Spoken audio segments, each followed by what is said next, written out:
So you just got your first sale in your own e-commerce store, or you've been running the show for a while and you realize the importance of having a great customer experience in order to increase the conversion rate or simply to make the customer stay longer on your website.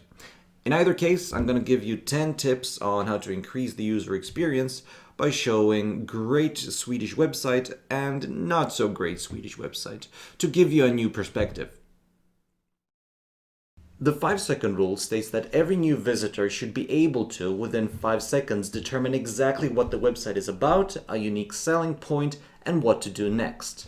And a fantastic example of this is Diseño.se, where even though you don't speak the language, you can clearly see we have a great selling point here, 35% discount. You know exactly what to do. You should shop now by clicking here.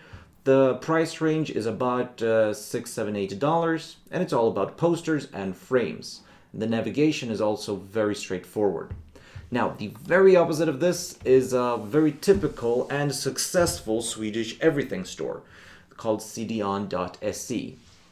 The navigation is a little bit all over the place. There are just simply too many categories, and here we got the TV, the phones, the games, no problem there. But now we start going into perfumes, vacuum cleaner, we got the toaster there, we got a t-shirt, and there's the sofa. Now, if I leave this website and I ask you, so what is this website about? And why should you go here instead of going to Amazon? It would be pretty hard to answer that. And since you don't know why and for what you should go to this website, you're probably not going to go there again unless you know about the brand. Reducing friction is all about making your shopping experience as convenient and simple as possible. A fantastic example of this is Apotea.se, where you can buy your prescription-free medicine online. Let's say I want to buy some vitamins. Then I can scroll down to vitamins and minerals, and I just click at magnesium to buy. And it's already in my shopping cart and I'm ready to check out. So as you can see, that was pretty quick and easy. Now I know what you're thinking, that this website is as aesthetically pleasing as wearing Crocs with a suit inside of a pink limo. But it contains some great features like breadcrumbs, which is a way of showing exactly how you've been navigating on the website so far, a very simple checkout system, an automatic email system that tells you where your product is and when it'll be shipped to you, and also a subscription option, where if you want to buy the same medicine once a month, you can easily do that. These and many more tips on how to make your shopping experience more convenient will be listed in a link down below. Having great reviews on your website is a must if you want to build up a trust factor among your customers. A company that has done a great job with this is the Swedish clothing company for children called Polan och Pyret. If we take a look at pretty much any one of their products, you're going to see that there is a difference between this just being a normal product and a product that you can easily trust in, simply because there are so many 5-star reviews. Now, I know it's really difficult to get your first 10 or 20 reviews on any product, so I'm going to link down below to a blog that writes exactly about how to get them. You have to personalize your website if you want to increase the customer order value or the conversion rate. A great example of this would be Walmart, where if you are planning to buy a TV stand, you can also get the suggestion of buying a TV or a wall mount. Another example would be to change the language or the currency depending on where the person is. Another example of a Swedish website that specializes in personalization is Stylivery, where you simply choose your clothing style, your budget, and your preferences, and the company will send you boxes of personalized clothing. Now, my favorite example of personalization is, of course, YouTube, where every video you can see here is based on my search history, and I'm a huge nerd for SEO and SEM and short documentaries and podcast. That's why you're going to see it here. Now, this is a huge subject, so I'm going to drop down a link or two to more content on this subject. There are a few things more Swedish than riding a bike to work in deep snow while wearing a weird helmet. So, keeping up with our traditions, I decided to buy some bike gloves. And I came across this product, which is the one that I ended up buying, because it has great product description, great images of the product, and a video that explains all the benefits of using this product in particular. Now, analytical people like me need to have all these details lined out before we make the decision of buying. That's why it's simply not going to cut it if you just write, in this case, black gloves for winter with that are watertight. This is also extremely important for SEO and if you want to rank organically to the top of Google. The design of your website should respond to any kind of device that is looking at it, because as you know, cell phones and laptops come in all shapes and sizes. And luckily, if you're using a very standardized platform such as Shopify, Magento, or WooCommerce, then it should already be built in. And a good example of this is IKEA's website, where if I make the window smaller, you'll see that the pictures and the text will adapt, even if I look at the product page there. And a good example of a non-responsive website is this one.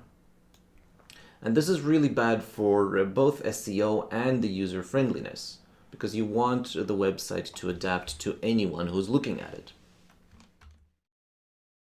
You need to decide early on whether your website is all about branding or conversion. And a fantastic branding example is Dolce & Gabbana, where even though it might take some extra clicks to get to the first product page, it will show you this amazing brand that fuses both art and clothing. And it also teaches you exactly how to dress like a female flamboyant Bond villain.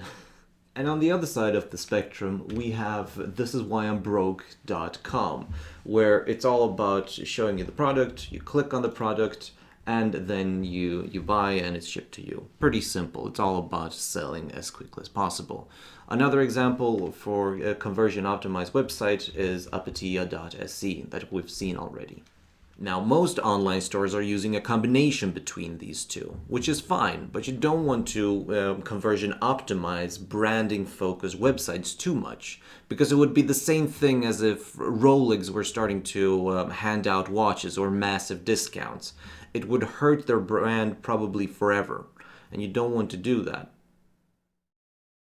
One of the most important factors that will affect your SEO, your conversion rate, and your bounce rate is page speed, simply because nobody wants to go to a website that takes too long to load. A great tool that measures this and tells you exactly how to go about it is Google's Page Speed Insight. Here you can find out, for instance, that Dolce & Gabbana's website is amazingly slow, and they can change this by optimizing their images and using text compression and eliminate rendering blocking resources. If you don't know what, for instance, text compression means, you can click on it and go to the Learn More section. And here you'll find a very simply made guide that explains everything step by step how to go about the specific problem. In fact, most of Google's guides are very well written, so you should not be afraid of using them whenever you have a question on your mind regarding this subject. You have to have amazing images on your website. It's as simple as that. And a great example of this is tumassobo.com, where if you take pretty much any one of their products, you can see that the images of them are great, and they're usually worn by ridiculously attractive models. And they also have product videos, which is not a necessity, but dear God, take a look at that.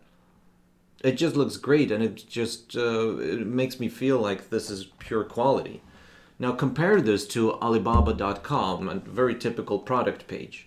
Here, very plain white background, even though this is more or less the same product, and even if it would cost the same amount, I would go for this one. And my last tip for you is to not use pop-ups, or at least, if you have to use pop-ups, use the non-invasive ones. Like on Gucci.com, where I can shop as normal, but on the bottom right corner, we can see a little square that says I can get free express shipping. If I don't like it or I don't want to know anything about it, I can simply ignore it because it's never in the way, unlike those invasive pop-ups that block the whole screen. if you do decide to use pop-ups, then your conversion rate will probably go up, which is great, but it adds friction to your website, and it's mostly for websites that are conversion optimized, which means that it could hurt your brand if you slap a big 50% discount in front of a customer who's browsing. Now, it would be hard to imagine that you would find a lot of pop-ups on a website like Rolex.com, wouldn't it? And that's all for today. And if you have any questions or you want me to analyze your website so we can all learn from each other, then feel free to write a comment down below. Or if you want to see more of these videos, feel free to like this video or subscribe.